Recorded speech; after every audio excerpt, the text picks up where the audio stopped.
Hey guys, Quickdraw McGraw here from Quickdraw Comics.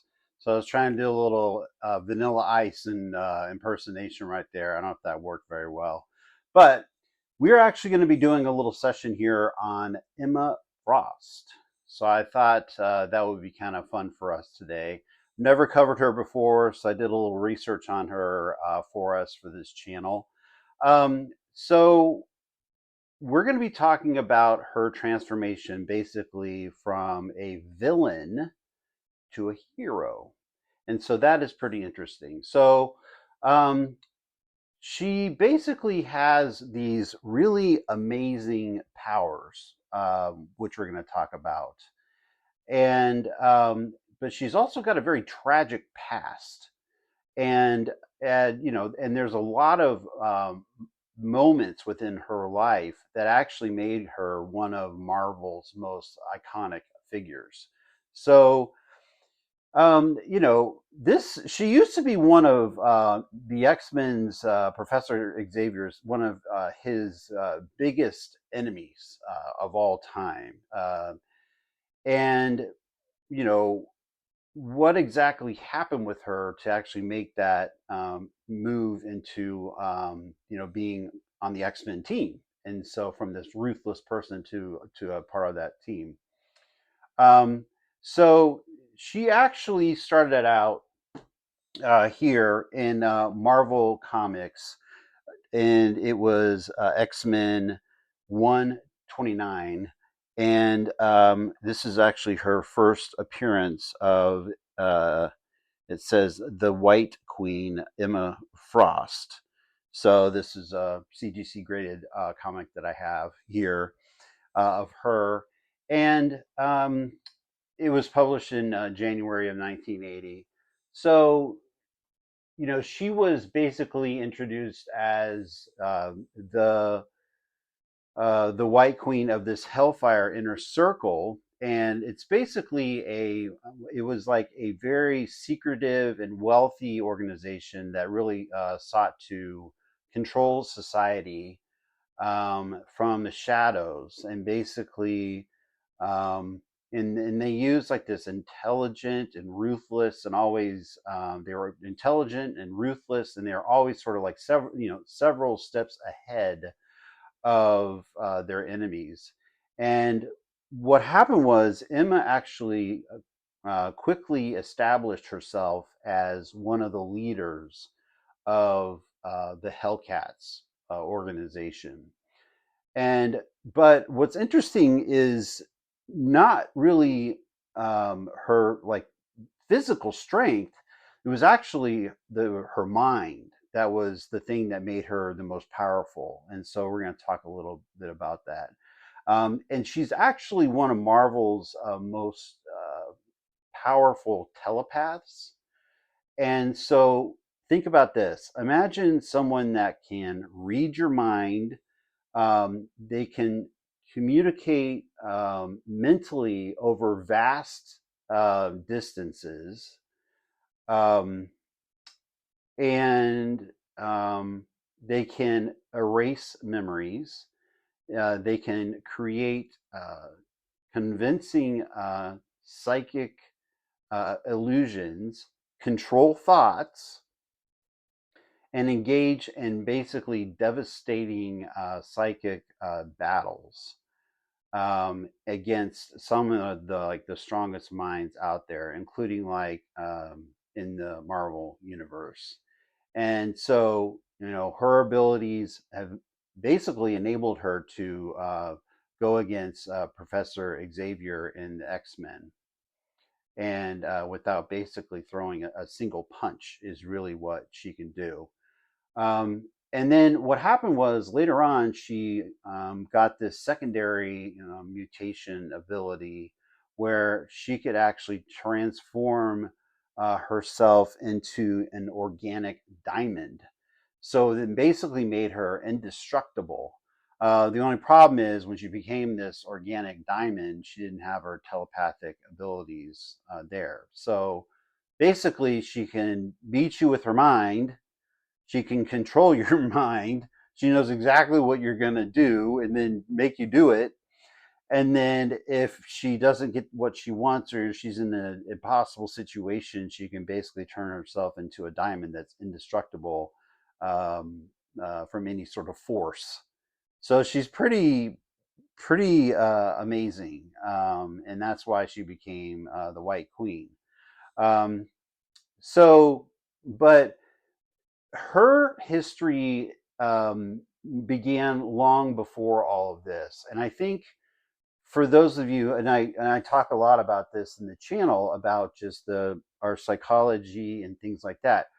I think that there's probably a lot of you that are on this channel that have suffered from this in your life, where you've only experienced love from what you've done in your life versus just who you are, right?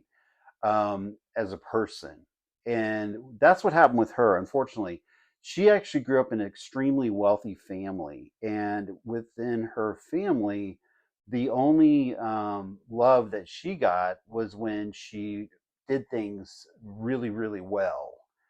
And so she said, well, I don't want to live like that anymore. I want to set off on my own, and I want to make my own path and do what I, want to do, um, using my abilities. And so she basically walked away from that family environment, even though it was a very wealthy family environment, and set off and did her own thing. And so this led her to that group called the Hellfire Club, and she then earned her title as the White Queen in that group. And she became basically one of the most feared leaders within that group, very confident and powerful. Um, and she went and started helping the mutants within that organization become stronger and all that. But there was a tragedy that actually caused problems for her. It was devastating in that the people that she was educating and helping and growing and everything else, well, they were all destroyed in an incident, and so she really fell apart as a result of that. And and so really it shattered her as a person. And then this is really a painful kind of turning point for her, where she really kind of changes how she acts in things in her life. And a lot of people have questioned whether she could actually truly kind of change as a person. She began to eventually trust Professor Xavier, who she had fought so long when she was with the Hellfire Club.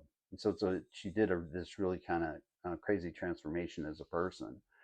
And she actually became a teacher, which is wonderful. Great thing. My wife and my daughter are going to be teachers. They are. So that's wonderful. And then she became the teacher and leader of Xavier School for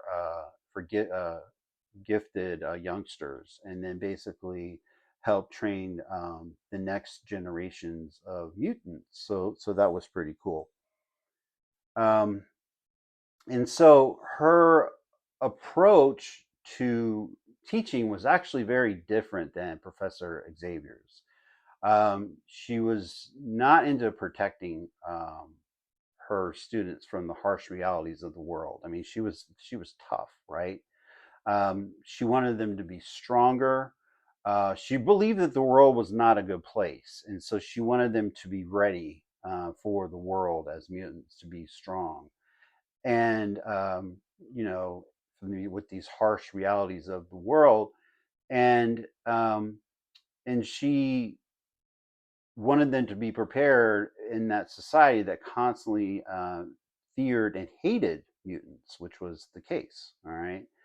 And then her methods were often demanding and controversial, but they produced some of the X-Men's strongest young heroes just by the way she taught, which is really cool.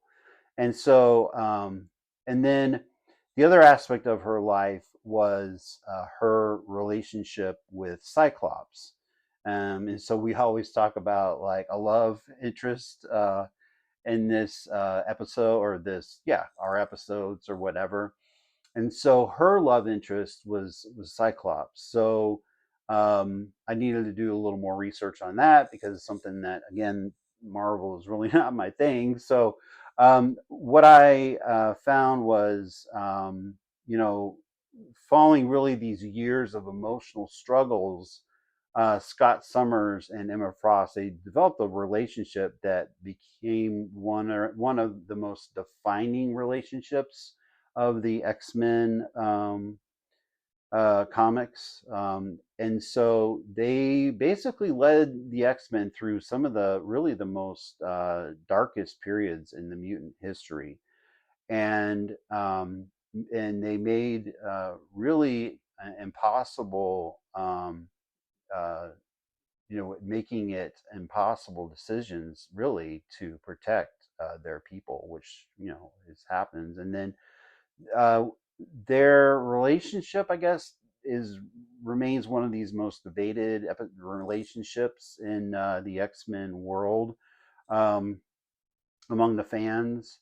But really, there's no denying that Emma's influence on Cyclops, as both a leader and a strategist, was intertwined and very important. So, um, and also, what's truly interesting about Emma is that it's not just her powers, but it's also her personality. Okay, she's really, it kind of comes across in this, and I didn't paint this. I just got this so you guys we could do a character analysis on this, because this is our 15th episode. I'm not going to be able to paint for every single episode, every single character, which takes these paintings take days and days and days, weeks, months, sometimes. So this is just a printout, so we're going to have this conversation about the character. But as far as her psychology and who she is as a person, she's brilliant, she's confident, she's elegant, she's sarcastic, and she's completely fearless, which is really cool. Um, and she doesn't believe that every problem can be solved with kindness or idealism.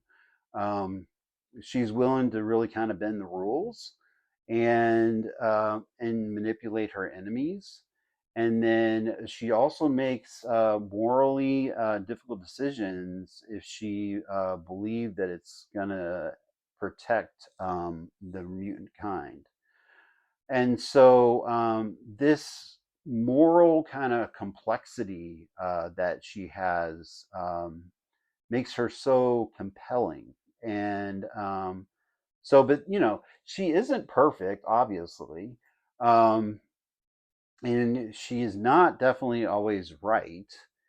And every decision that she makes really comes from an unshakable belief that she's doing the right thing for the best interest of the mutant race that she's trying to protect. So, good or bad, these decisions have to be made.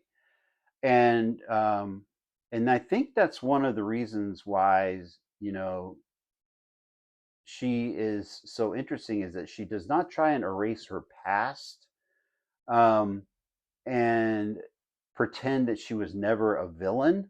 So she accepts that, and but while she's always kind of continually trying to be something more than a villain from the past, and also understanding that she's got the mental superpowers, this ability to transform into a diamond indestructible physical form, and then those amazing personality pieces to her. All right, so And then she really the reason kind of why, and I'm going to show a little graphic of this of like because I I have a list of like almost like the 14 other characters that we've covered on this show. You know, Superman, you know, Wonder Woman, Harley Quinn, you know, Wolverine, Catwoman, Supergirl, Power Girl, you know, all these. But she's really a different character, and there's so much more to her than just when you kind of glance at her, right?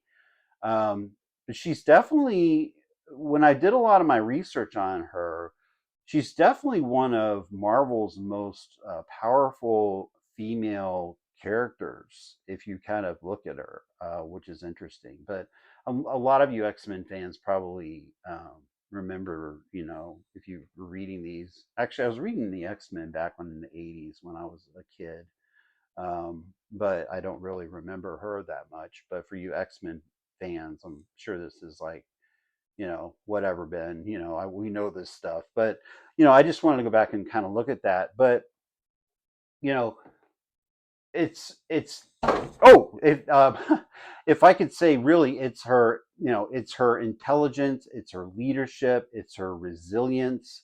And, and it's really her also just her unwavering confidence. I mean, you can kind of see that in this drawing here, which is pretty impressive, right?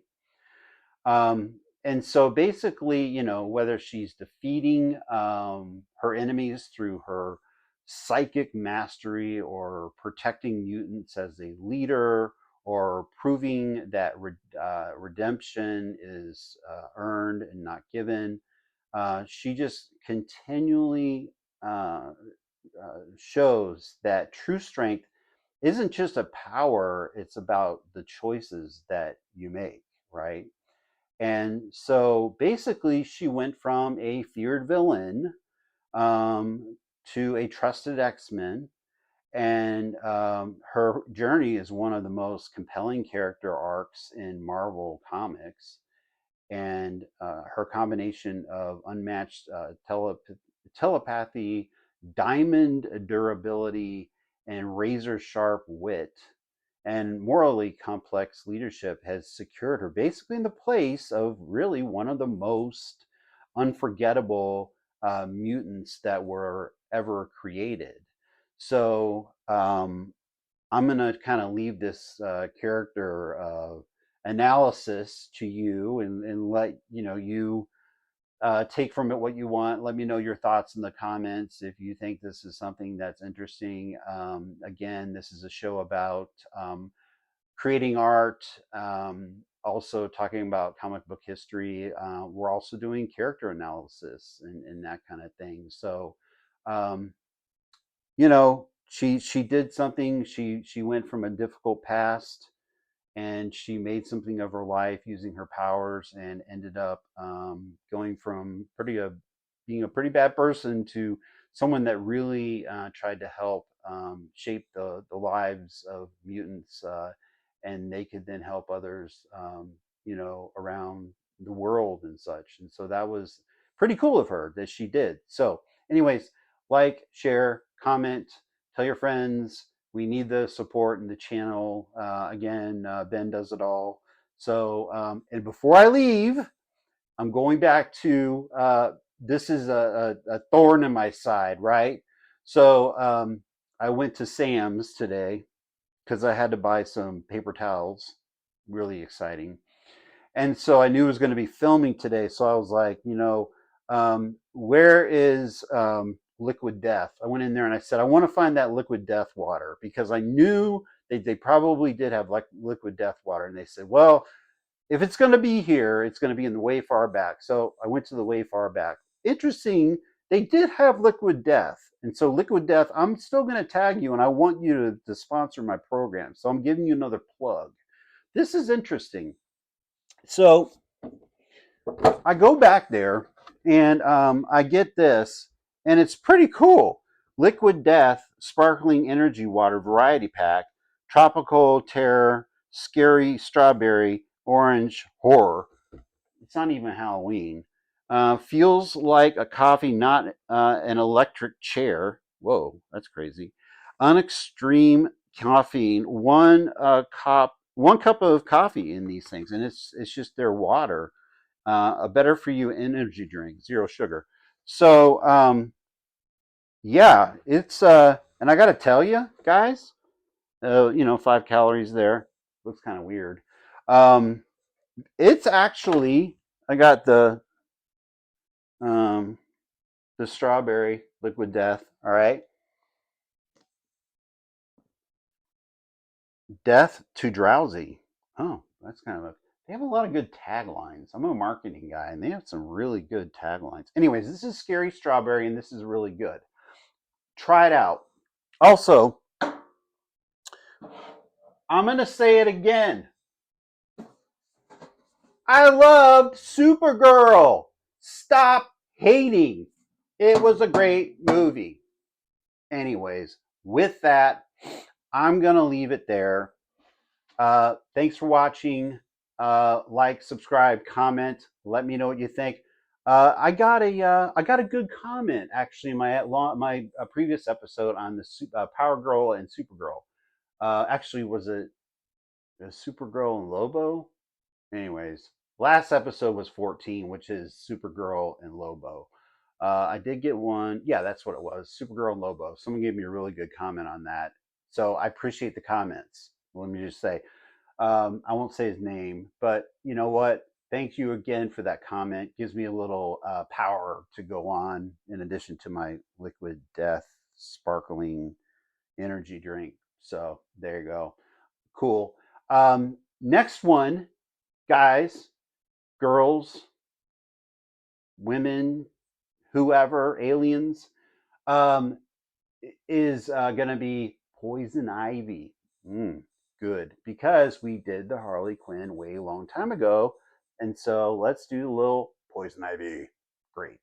Okay, with that, I'm going to sign off, and I'm going to deal with this North Carolina heat right now, and that's it. So like, subscribe, and we'll see you next time. Bye.